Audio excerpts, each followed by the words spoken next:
कल हमने class 10th का चैप्टर नंबर 10th का सादा पेंडुलम की मोशन पढ़ी थी। उसका टॉपिक रहता था अभी, तो नेक्स्ट हम उधर से कंटिन्यू करेंगे कि सादा पेंडुलम के लिए टाइम पीरियड का जो फॉर्मूला वो ये है, T=2π√L/G।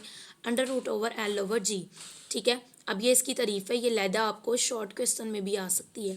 ठीक है, सिंपल हार्मोनिक मोशन में नेट फोर्स वस्ती पोजीशन से डिस्प्लेसमेंट के डायरेक्टली प्रोपोर्शनल होती है और इसकी सिमत हमेशा क्या होती है, वस्ती पोजीशन की तरफ होती है। यानी दूसरे लफ्जों में जब कोई जिस्म अपनी वस्ती पोजीशन के इर्द गिर्द इस तरह की मोशन करता है कि इसका एक्सेलरेशन वस्ती पोजीशन से डिस्प्लेसमेंट के डायरेक्टली प्रोपोर्शनल हो और इसकी सिमत हमेशा वस्ती पोजीशन की तरफ हो, तो इसकी मोशन क्या होती है, सिंपल हार्मोनिक मोशन। अब सिंपल हार्मोनिक मोशन की अहम खसूसियात दर्ज झैल हैं। ठीक है, ये लहदा आपको वो शॉर्ट क्वेश्चन में भी दे सकता है। ठीक है, पहली क्या है आपके पास, सिंपल हार्मोनिक मोशन में जिस्म हमेशा एक वस्ती पोजीशन के गिर्द मोशन करता है, जो कि आपको पता है। इसका एक्सेलरेशन हमेशा वस्ती पोजीशन की तरफ होता है। एक्सेलरेशन की मिकदार हमेशा इसकी वस्ती पोजीशन के डिस्प्लेसमेंट के डायरेक्टली प्रोपोर्शनल होती है। यानी एक्सेलरेशन वस्ती पोजीशन पर क्या होती है, सिफर होती है और इंतहाई पोजीशन पर ज़्यादा से ज़्यादा होती है। ठीक है, वस्ती पोजीशन पर इसकी वेलोसिटी ज़्यादा से ज़्यादा, जबकि इंतहाई पोजीशन पर इसकी वेलोसिटी क्या होती है, सिफर होती है। अब उसने कहा कि हम मुख्तलिफ असलाहत की वजाहत करेंगे जो सिंपल हार्मोनिक मोशन में इस्तेमाल होती हैं। पहला है, ये आपको एक इकट्ठे आएंगे तो एक लॉन्ग क्वेश्चन में आ जाएंगे, लहदा आएंगे तो आपको ये सारे जो 1 2 3 4 आएंगे शॉर्ट क्वेश्चन में आ जाएंगे। ठीक है, पहला हम लोग पढ़ने लगे वाइब्रेशन। ठीक है, किसी वस्ती पोजीशन के इर्द गिर्द वाइब्रेटरी मोशन करते हुए जिस्म के एक साइकिल या एक मुकम्मल चक्कर को एक वाइब्रेशन कहते हैं।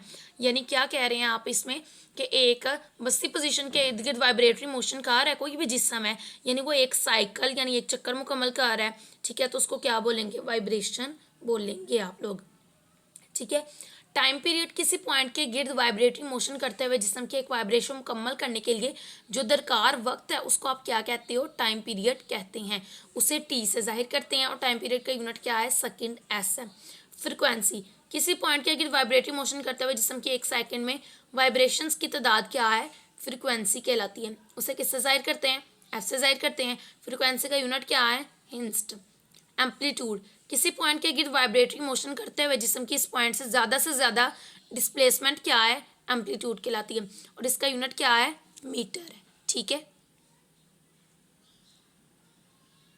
अब हम नेक्स्ट टॉपिक इसका पढ़ना स्टार्ट करेंगे, ये वाला डैम्प्यूड ऑसिलेशन। ठीक है, अब इसमें है फ्रिक्शन या रेजिस्टेंस की गैर मौजूदगी में रेस्टिंग फोर्स के ज़ेरे असर जिस्म की वाइब्रेटरी मोशन, ठीक है, उसने क्या है, महदूद वक्त तक जारी रहती है। अमली तौर पर फ्रिक्शन की फोर्स अजसाम की मोशन को आहिस्ता कर देती है, जिसकी वजह से वो लामहदूद वक्त तक अपनी मोशन को जारी नहीं रख सकता। वक्त के साथ फ्रिक्शन अजसाम की मैकेनिकल एनर्जी को क्या करती है, कम कर देती है जैसे जैसे वक्त आगे बढ़ता जाता है। और इस तरह की मोशन को कौन सी मोशन कहती है, डैम्प्यूड ऑसिलेशन यानी डैम्प्यूड मोशंस कहते हैं। ये डैम्पिंग मोशन एम्पलीट्यूड को बदतरीज कम कर देती है। ठीक है, गाड़ियों के जो शॉक अब्जॉर्बर्स हैं ना, वो डैम्प्यूड मोशन की अमली है। यानी शॉक अब्जॉर्बर्स एक पिस्टन पर मुश्तमिल होते हैं जो कि किसी माया जैसा ऑयल में मोशन करते हैं। शॉक अब्जॉर्बर का बलाई हिस्सा कार वगैरह की बॉडी के साथ मजबूती से क्या होता है कि जुड़ा होता है। ठीक है, जब कार रोड पर मौजूद किसी भारी उभरी हुई सतह के ऊपर से गुजरती है तो ये शिद्दत से वाइब्रेट करता है। ठीक है, शॉक अब्जॉर्बर्स इन वाइब्रेशंस को आहिस्ता कर देते हैं और इनकी एनर्जी को हरारती एनर्जी में तब्दील कर देते हैं। लिहाजा अब इसकी डेफिनेशन ये है, ठीक है, कि किसी मज़ाहमती फोर्स की मौजूदगी में सिस्टम्स की ऑसिलेशंस को, ठीक है, सिस्टम्स की ऑसिलेशंस को डैम्प्यूड ऑसिलेशंस कहा जाता है। उम्मीद है आज का टॉपिक आपको समझ आ गया होगा। इंशाल्लाह मुलाकात होती है नेक्स्ट टॉपिक में।